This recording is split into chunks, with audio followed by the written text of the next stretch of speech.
اس کاروان حیر میں آگے چلے رسول، پیچھے تھی ممکنات کی ایک مالکن بطول۔ حیر النساء کے بعد علی مولا تھے باصول، سرور کے ہاتھ میں متحر حسن سا پھول، لپٹا ہوا نبی سے نبوت کا زین تھا، سینے میں دل تھا، دل میں دھڑکتا حسین تھا۔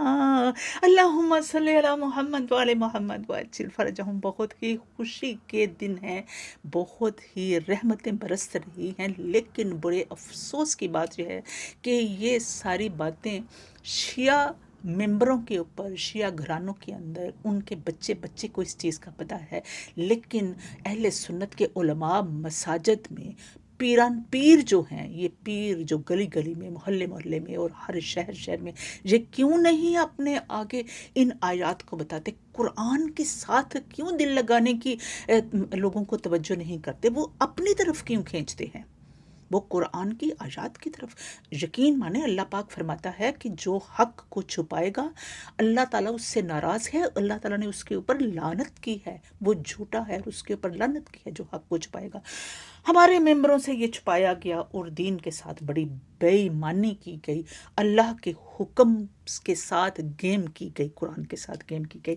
لیکن ہم بہت خوبصورتی کے ساتھ، ہمارا ایم ہے کہ سارے، ہم سے مراد ہوتے ہیں آپ اور ہم سب مل کے، تو یہ ہم سب مل کے قرآن پاک سے دل لگائیں، ان کی آیات سامنے رکھ کے دل لگائیں۔ آج 24 ذی الحج ہے، 24، اور اس میں جو مین جو موقع آیا اس میں رسول پاک صلی اللہ علیہ وسلم کے حوالے سے، کہ یہ اس کو کہتے ہیں آیات مباہلہ۔ یہ ہمارے پاس پارہ نمبر 3 ہے، اور سورہ ال عمران میں 61 آیت ہے ہمارے پاس۔ تو یہ اس کو کہتے ہیں آیات مباہلہ۔ مباہلہ اس چیز کو کہتے ہیں کہ جب دو فریق ایک دوسرے کی بات کو نہ مان رہے ہوں تو اس کو پھر دونوں فریق اکٹھے ہو کے اللہ کی بارگاہ میں بد دعا کرتے ہیں کہ جو جھوٹا ہے اس کے اوپر لعنت ہوتی ہے۔ تو یہ قرآن پاک ہمیں بتاتا ہے، قرآن پاک میں ارشاد ہے، پروردگار فرماتا ہے، دیکھیں میرے ناظرین، کہ فمن، پروردگار فرماتا ہے فمن حاجک فیہ من بعد ما جاءک من العلم فقل تعالوا ندعو ابناءنا و ابناءکم و نساءنا و نساءکم و انفسنا و انفسکم ثم نبتہل فنجعل لعنۃ اللہ علی الکاذبین۔ یہ اللہ پاک فرما رہا ہے کہ جھوٹوں کے اوپر لعنت ہوگی۔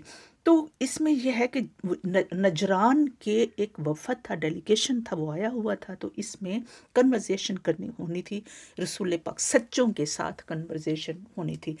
تو ادھر سے اللہ کے حکم کے مطابق فرماتا ہے پروردگار کہ جب وہ جھگڑیں آپ سے، کیونکہ وہ عیسائی جھگڑتے تھے، وہ کہتے تھے کہ حضرت عیسیٰ کو بھی وہ خدا مانتے تھے، تو آج بھی اس میں یہ چیز ہے۔ تو اس لیے رسول پاک صلی اللہ علیہ وآلہ وسلم فرماتے تھے کہ قل هو اللہ احد، اس بات کے اوپر جو ہے وہ مباہلہ ہونا تھا، اللہ کی بارگاہ میں بد دعا ہونی تھی جھوٹوں کے اوپر۔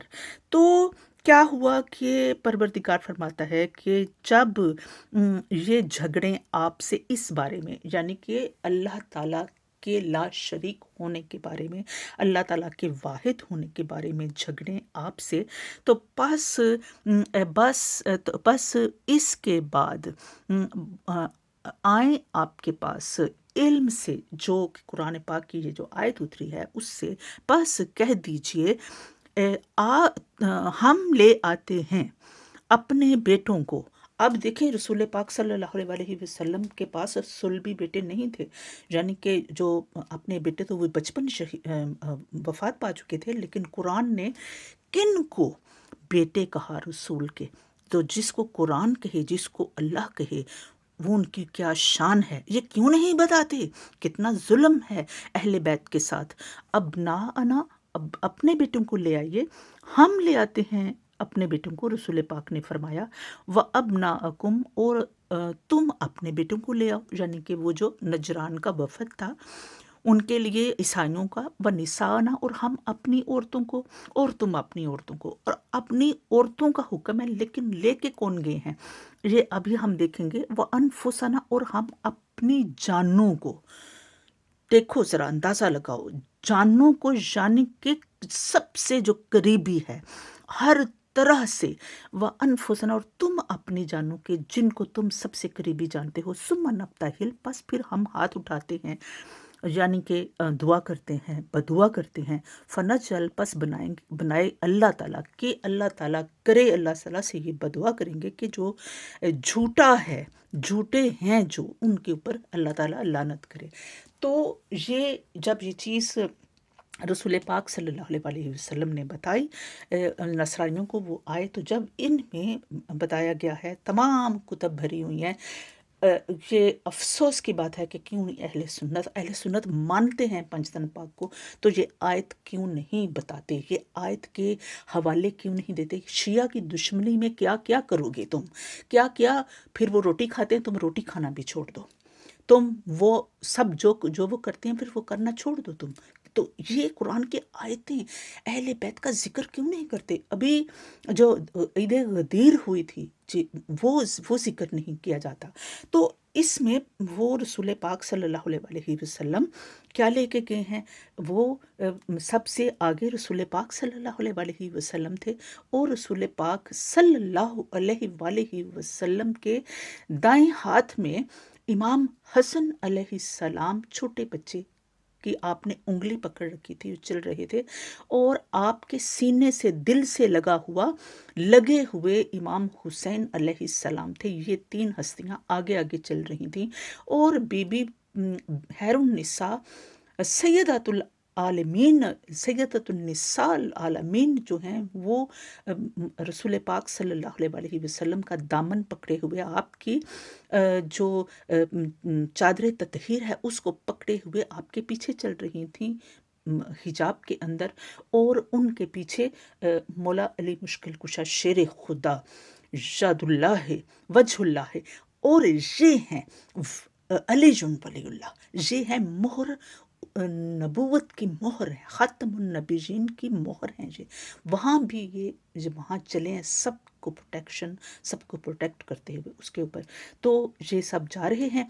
और फिर क्या चीज़ उसमें जब उन्होंने देखा, दूर से देखा उन ईसाइयों ने, तो उन्होंने कहा कि ये ही सच्चे हैं, क्योंकि रसूल किसी और को लेकर नहीं आए, अपनी इन पाकीज़ा हस्तियों को लेकर आए हैं, सच्चों को लेकर आए हैं। और अगर आज इन्होंने हमारे लिए बद्दुआ के लिए हाथ उठा दिए तो ईसाईयत दुनिया से ख़त्म हो जाएगी।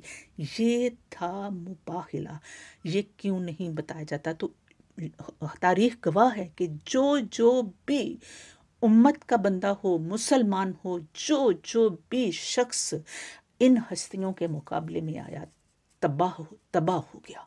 और वो चाहे कोई भी हो, तो उसके ऊपर हम फिर बात करेंगे। मुहर्रम भी तशरीफ़ ला रहा है, तो ज़रूर दुआ में याद रखिए, और इन हस्तियों के सदके दुआ करते हैं कि परवरदिगार आलम ज़िंदगी दी है तो जीने का हुनर भी दे दे, हुसैनियों को हुसैन दे दे, और यजीदियों को यजीद दे दे, और हमारे इमाम ज़माना जल्ल तआला फ़रजहुम की तशरीफ़ आवरी में ताजील फरमा, और हमें हक़ का परचम बुलंद करने की तौफ़ीक अता फरमा।